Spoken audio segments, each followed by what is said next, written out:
Жаңабыз болгондо да терет элек да. Мына карайып ачылып калат экен да. Мына баардыгы түшүп калат да, себеби кар жаагандан кийин жебип калган каткандары. Майсылакан Көкчөбү Сузак районунун Тоо койнундагы Кадуу айылында жашайт. Ал жыл сайын ушул мезгилде жаңгактын акыркы түшүмдөрүн жыйнап алчу экен. Быйыл болсо жазында жааган кардан жаңгактардын бүчүрүн үшүк алып, түшүмдөн толук кол жуудук дейт. Өзүбүзгө караштуу 5 гектар жерибиз бар Токойубузда. Эми андан болбогон жылы ушинтип кала беребиз. Болгон жылы ошо 1 тоннага чейин 500 кило, 600 кило деген мөм алабыз. Ошол анан мындай кошумча каражаттарыбыз деле жок. Көп мындай эгин эгип же болбосо мындай жүгөрү, арпа, буудай ала турган жерибиз жок Токойдун ичинде. Ошо төлкө эле Токойго карайбыз. Көкчөбү Жолдош экөө ижарага иштеткен Токойдун гектарына 1100 сомдон ижара акысын төлөйт. Мындан сырткары түшүм болгон жылдары 20 килограмм урук катарда жаңгак берет. Түшүм болбогон жылы урук алынбаганы менен ижара акысы жыл сайын милдеттүү түрдө өндүрүлөт. Аны айрымдар мал жандыгын сатып, дагы бири пенсиясынан төлөйт. Малыбыз бар. Ошону менен тирик кылабыз. Пенсиябыз бар. Кожоюнум экөөбүздүн пенсиябыз, пенсияга карап эле отура беребиз. Андан башка эч мындан бир жактан ала турган үлүшүбүз деле жок, жардамыбыз деле жок.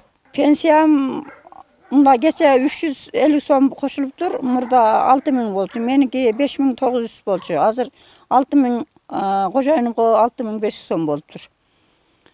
Ошону тирилик кылып отура беребиз. Айылдын дагы бир тургуну Жибек Бөбөшова да жыл сайын жаңгактын түшүмүн күткөндөрдүн бири. Анын болгону 1 гектарга чукул аянтта жаңгак Токой бар.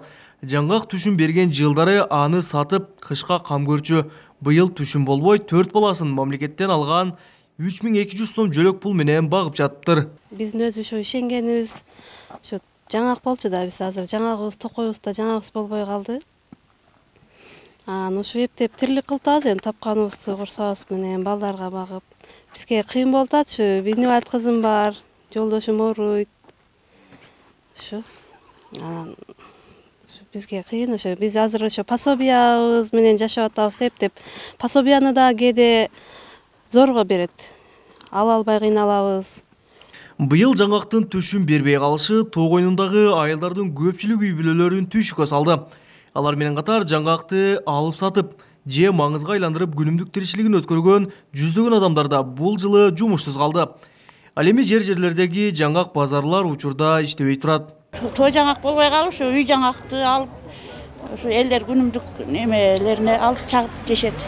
Ошо биз кичине 5 сом, кичине тыйын кошуп сатабыз, алып. Ошо дыйкандар чакканы алып жешет да. Мурда кандай болчу? Мисалы үчүн былтыр, мурдагы жылдары жаңгак кандай болчу эле? Жаңгак көп болгон жылдары биз өзүбүз деле чагып сатчу элек, маңыз кылып. Маңыз жакшы пул болчу эле. Азыр маңыз кылган деле адам жок, ошо жегени гана алышат да. Жалал Абад облусунда 14 Токой чарба, 38 000 гектардан ашык жаңгак Токой бар. Учурда анын 30 000 гектары 8 000ден ашуун адамга бөлүнүп ижарага берилген. Алар жыл сайын ижара акысынан сырткары урук катары жаңгакта берип турушу каралган. Кабылбек Көчкөнбайұлы, Тынчбек Дуалдаев, Жалал Абад облусу.